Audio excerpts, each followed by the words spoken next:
este artículo que va a presentar el doctor Ronald es un artículo del Journal Anesthesia y Clinical Care de una revista Herald de Estados Unidos que fue este nuevo proceso, esta nueva sedación para niños. Yo creo que mucha gente está familiarizada con un anestesiólogo brasilero que en las redes sociales publica mucho sobre este tema del Hospital de Clínica de la Facultad de Ribeirão Preto de Brasil.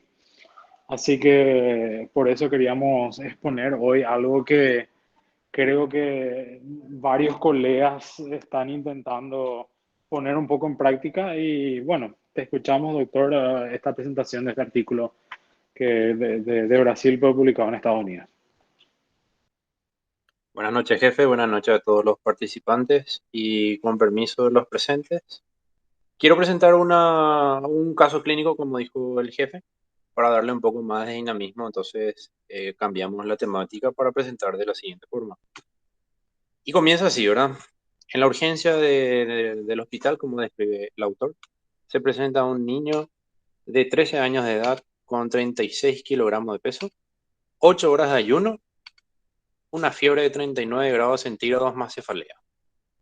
Ante la sospecha y la historial clínica del paciente de una neuropatía eh, congénita, una neuropatía que ya traía en el historial clínico, se le hace un pedido de tomografía visual computarizada y una punción lumbar con intención diagnóstica, a lo que se arriba a un diagnóstico de una ventriculitis aguda que presentaba el paciente, una cefalea intensa más fiebre.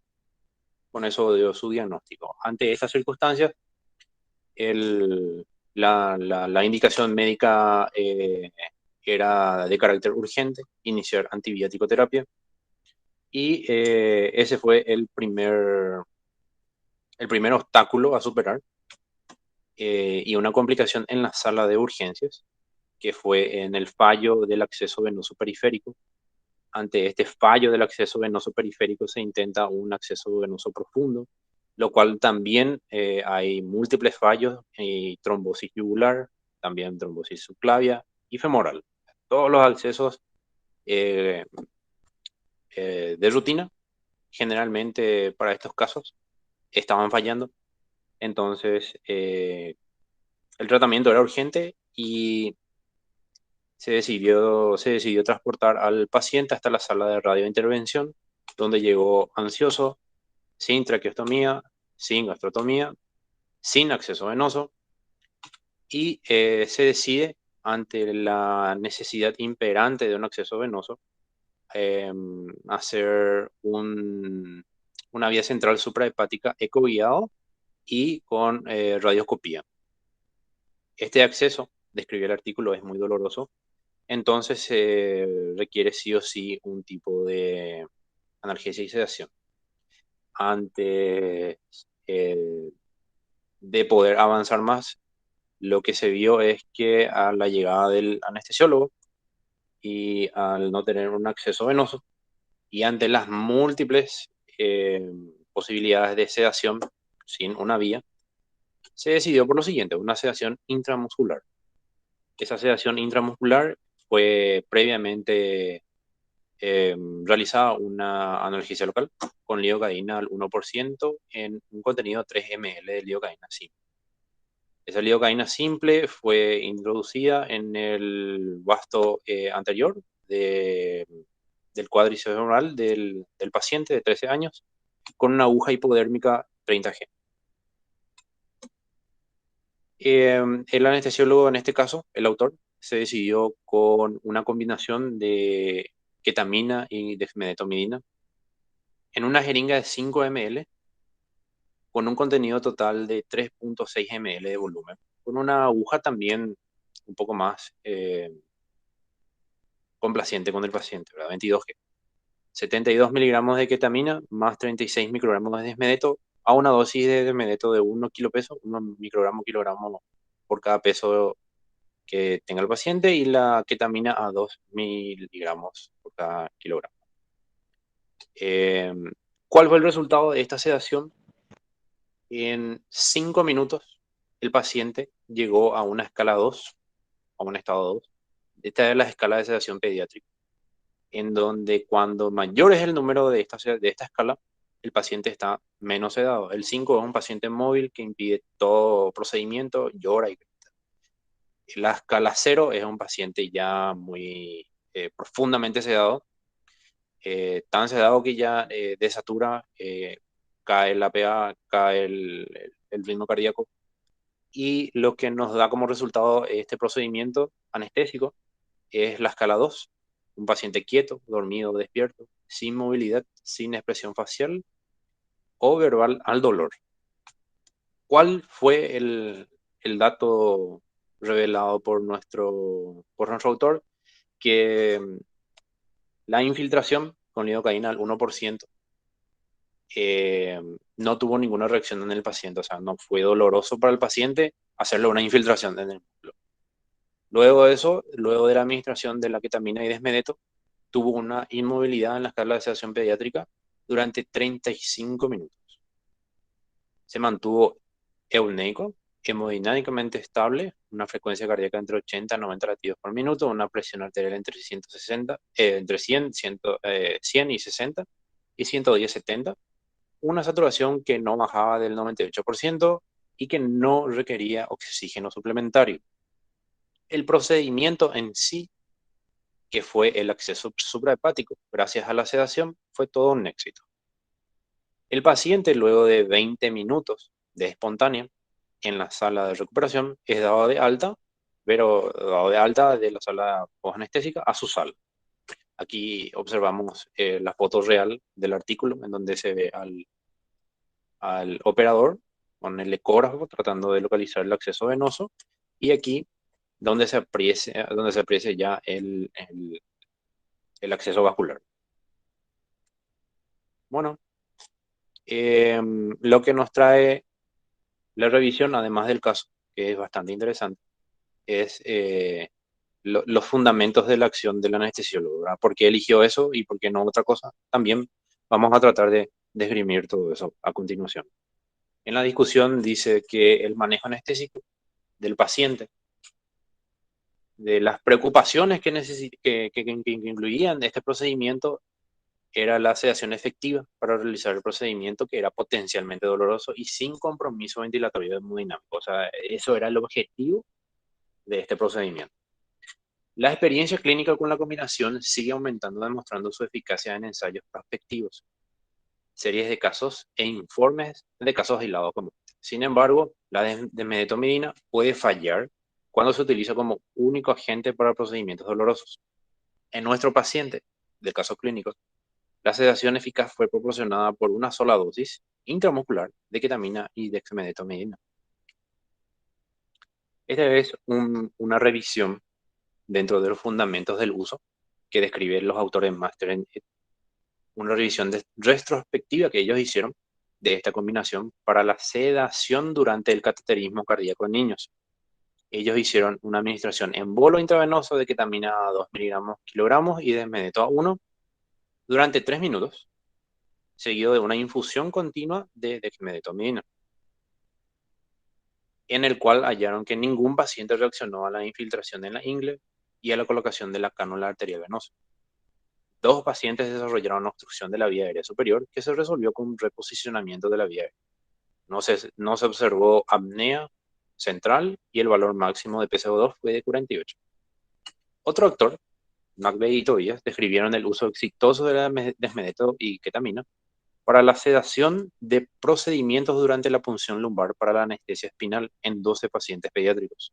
El régimen de dosificación es la descrita anteriormente también, a 1 y a 2 miligramos. Joseph y Tobias, que fue uno de los últimos, demostró sistemáticamente la utilización o la utilidad de la desmedetomidina junto a la ketamina para procedimientos en los que se requiere un nivel profundo de sedación mientras se mantiene la respiración espontánea. Varios informes han incluido pacientes con afectaciones y comorbilidades importantes que incluyen la hipertensión pulmonar, apnea de sueño, compresión de tráquea por una masa mediastinal, cardiopatía congénita, así como la función cardíaca y respiratoria comprometida. Todos estos informes demuestran que la combinación de desmedetomidina y ketamina logra efectivamente el nivel deseado de sedación mientras se minimiza el potencial de efectos adversos. Establece todo esto una dosis en bolo intravenoso de ambos agentes, dexmedetomidina a 1 microgramo kilogramo y ketamina a 1 a 2 miligramos kilogramo, para iniciar la sedación y utilizando en tal escenario, los dos agentes se pueden administrar en una sola jeringa. Hasta donde sabemos, no hemos encontrado, relata el autor del artículo, publicaciones sobre el uso de dexmedeto y ketamina por vía intramuscular en humanos. En el presente caso clínico, se observó que tanto la asociación de los fármacos en una misma jeringa como la aplicación intramuscular en bolo a las dosis que ellos recomiendan se mostró sumamente indolora, eficaz y confiere una alta seguridad para la realización viable de sedación para procedimientos quirúrgicos en niños. Por último, nos trae una conclusión.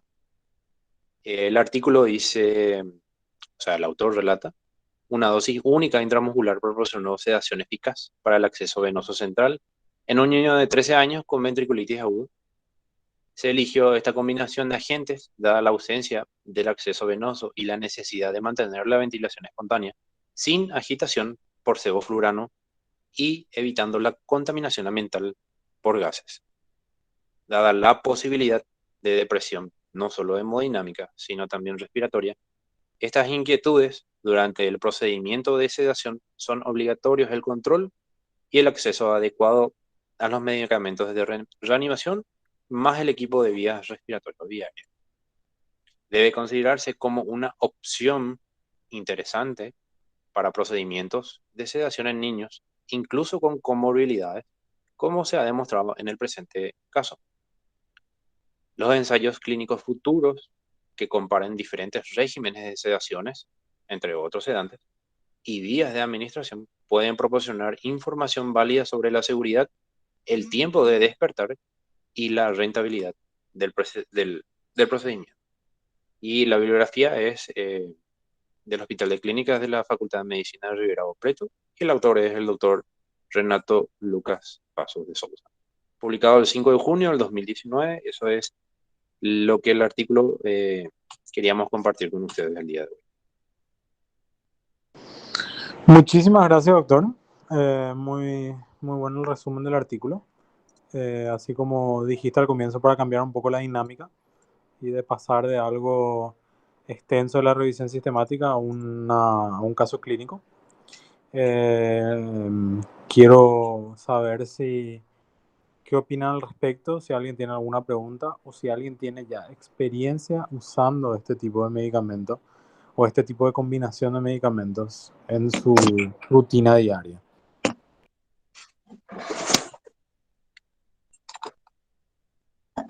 Te escuchamos, profe.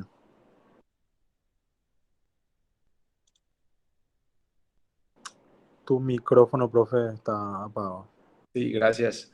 La verdad que utilizando esta combinación no es la primera vez que leo sobre esto, pero sí tengo experiencia cuando trabajaba en el centro del quemado en pacientitos pediátricos que no tenían vía, que llegaban sin vía.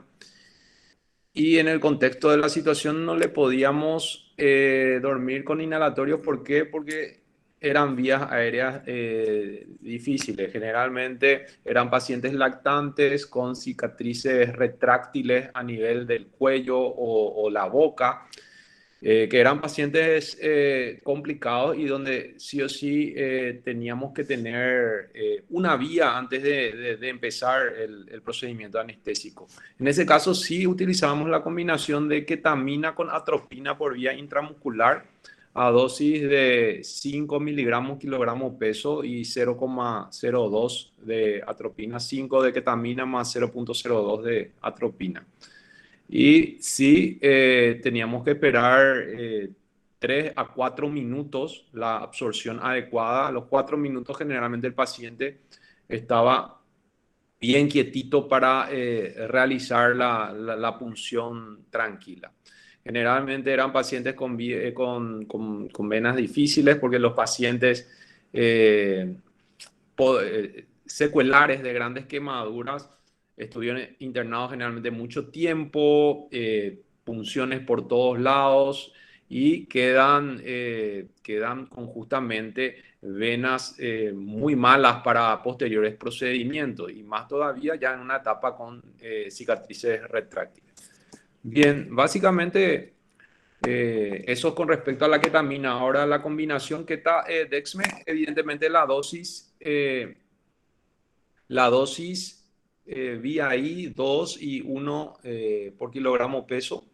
Bueno, habría que probar también. Sí, acá en el hospital de clínicas también hay gente que tiene experiencia utilizando Dexme por vía intramuscular.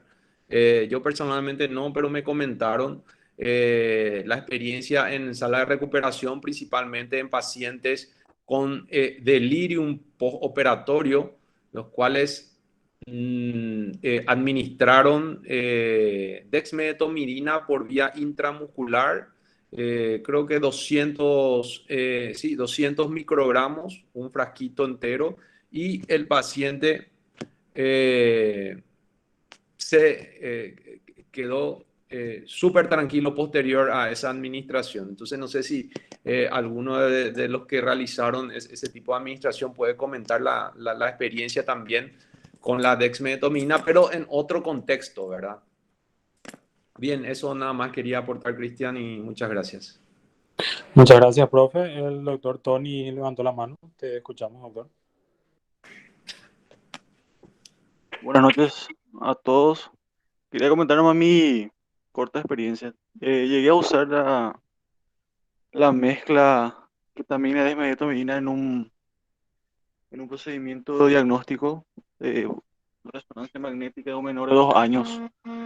Eh, Tenía aparentemente una infección de vía aérea, estaba con rinorrea, entonces no quería, opté por no usar inhalatorio. Y en este caso se ketamina a 1 miligramo kilo y desmetomidina a 1 microgramo kilo peso en la misma jeringa, y le hice intramuscular, vasto lateral, el muslo, y efectivamente en menos de 5 minutos el paciente estaba dormidito, una respiración espontánea, sin desaturación, no requirió oxígeno suplementario y para el estudio, que es 30 minutos en la resonancia, súper súper bien, súper estable. Y luego se fue a recuperación. Luego de 20 minutos más o menos ya el bebé se despertó. Y nada, solamente eso. Mi única experiencia. Y bastante efectivo. Gracias.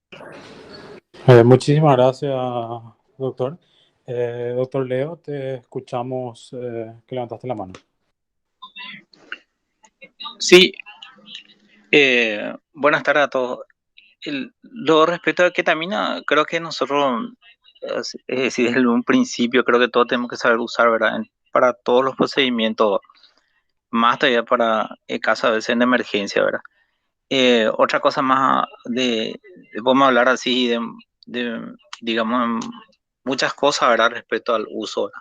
Pero yo creo que una cosa muy importante que con una experiencia, ¿verdad? En los últimos tiempos, creo que todos los residentes tienen que entender o saber un poco que ahora la ketamina se está utilizando muchísimo en las adicciones, o sea, la gente está volviendo adicto a la ketamina y saber manejar una situación que ya pasé varias veces, que ese efecto que se presenta con la intoxicado ya llega, ¿verdad? Con la ketamina, es importante utilizar, por ejemplo, midazolam. Manejamos bastante bien los pacientes intoxicados con ketamina utilizando midazolam. Yo creo que eso los anestesiólogos, por ejemplo, creo que tienen que saber manejar porque se van a encontrar en cualquier parte, ¿verdad? Con personas así y le va a ser muy útil y le va a ayudar eso para manejar paciente excitado, intoxicado con ketamina. Eso quería aportar. Muchísimas gracias, doctor. ¿Alguien que tenga alguna otra experiencia o alguna pregunta respecto al caso? Eh, a mí me gustaría compartir también un poco mi experiencia. Yo creo que en los últimos tiempos tengo 3 casos que uno en el sector privado a horas de la noche en que un paciente de 3 o 4 años cayó de 3 o 4 escalones de la escalera y tuvo un trauma facial y craneal, por decirlo así, y precisaba una tomografía. Yo llego a la pieza para verla al paciente de 3 o 4 años. Tenía la nariz, la boca, los labios completamente hinchados y hematizados, y era para una simple tomografía, y una tomografía de cráneo simple y una tomografía de reconstrucción facial, por decirlo, para ver si hay algún tipo de fractura. El niño estaba con mucho dolor y yo opté por esta desmetomidina y ketamina, esta unión, pero no por vía intramuscular, sino por vía endovenosa, porque el paciente tenía una vía. Y en el caso de que por el trauma facial y el edema no quería dormirle con gas, porque una tomografía simple más una reconstrucción son realmente cosas de 15 segundos. Yo hice la mezcla como decía en el artículo, a 1 a 2 de ketamina, llevé en una jeringa de 20 y básicamente a los 10 ml, que sería la mitad de la dosis, a 0,5 de ketamina y a 1 de ketamina, el paciente estaba completamente sedado, bien dormido. No utilicé más, le hicimos la tomografía, le hicimos la reconstrucción facial, volvió a sala y el paciente vuelve tranquilo, en espontánea, con una buena saturación estable, y realmente, según el registro, al día siguiente me fui a preguntar a la enfermera, durmió bastante bien, le pasó el dolor y bueno, fue algo que creo que en mi experiencia fue bastante bueno en ese caso. Y otro caso, sí. Sobre el punto nomás, si podrías repetir, lo que presentaron en el artículo son por vía intramuscular 2 miligramos de ketamina más 1 microgramo kilopeso de dexmedetomidina, ¿correcto? Y Exactamente, correcto. vos eso, ¿cómo lo tradujiste a la vía intravenosa? Yo realmente hice la misma mezcla de la vía intravenosa, jefe, hice a 1 y a 2, pero usé solamente la mitad de la dosis, es decir, realmente usé a 0,5 de desmedeto y 1 de ketamina, y con eso me fue me fue suficiente como para que el paciente tenga un buen nivel de sedación, con una buena espontánea, y que pueda mantener eso durante, no sé, 1 hora, 1 hora y media, probablemente al volver a la sala. Esa fue mi experiencia con ese paciente. Ya, excelente, gracias. Así mismo. Eh, Creo que el doctor Raúl levantó la mano. Te escuchamos, te escuchamos.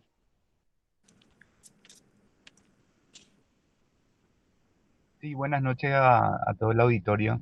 Quería compartir también un poco la experiencia con los presentes mía, ¿verdad? En el materno infantil llegamos a utilizar esa combinación, no en número importante, pero sí lo llegamos a utilizar, pero por vía endovenosa.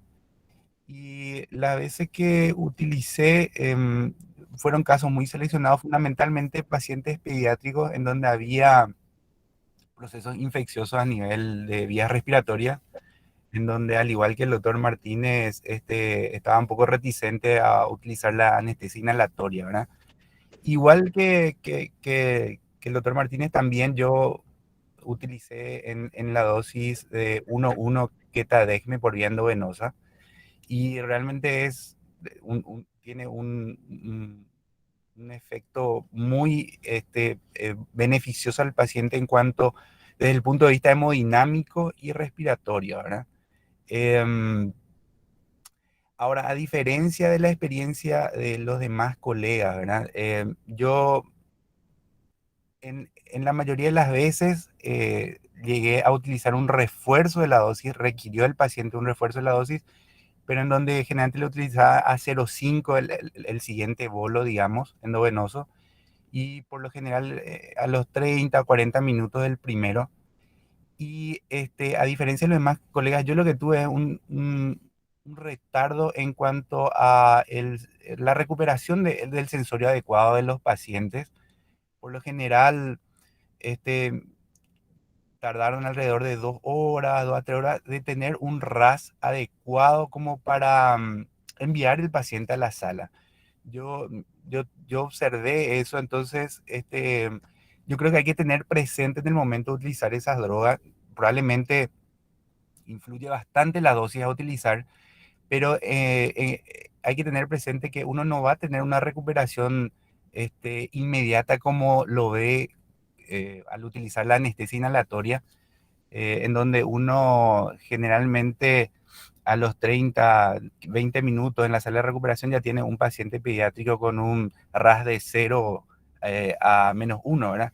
En este caso, con esa combinación, por lo menos lo que yo puedo observar es que a las 2 horas aproximadamente recién tenemos un paciente con un nivel del sensorio adecuado. Entonces, tener presente en aquellos casos en donde generalmente trabaja con un flujo importante de pacientes pediátricos y donde no hay una observación muy estricta de ellos en la recuperación postanestésica, que va a permanecer ahí un buen tiempo nuestros pacientes hasta enviarlos a la sala. Eso es todo, gracias. Muchísimas gracias, doctor. ¿Alguien más que tenga alguna pregunta o no simplemente experiencia personal, sino comentario al respecto sobre la sedación?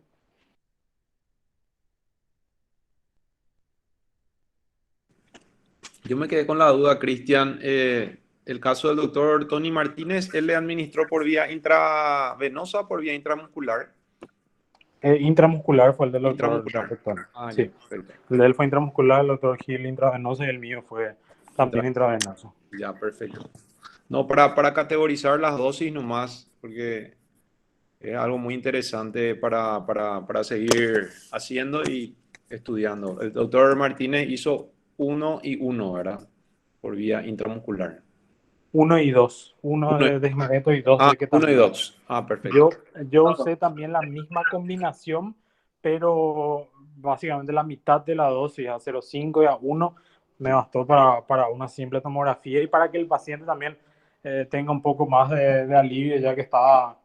el mío tenía un contexto diferente en el sentido que había ya muchos problemas familiares en sala y mucho griterío y estrés de los familiares y que no duerme y que le duele, entonces fue más en ese sentido y estuvieron todos felices después de eso. Ya, perfecto, muchas gracias. Y bueno, si nadie más tiene algún tipo de comentario, experiencia o preguntas, yo creo que vamos a dar por finalizada la clase de hoy. Muchísimas gracias a todos los presentes. Tardó un poco más de lo habitual porque, como les había comentado, por el tema del cronograma decidimos hacer 2 presentaciones. El próximo martes va a ser de la misma manera. Voy a estar pasando los artículos correspondientes el fin de semana para si tienen tiempo para leer. Le agradezco a todos, a la doctora Estelvina, al doctor Ronald por la presentación.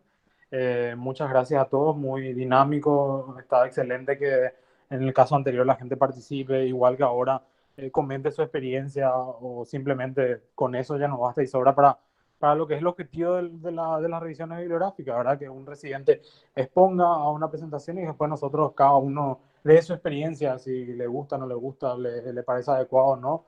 Y bueno, muchísimas gracias a todos y espero que tengan un buen resto de jornada. Nos vemos el martes que viene.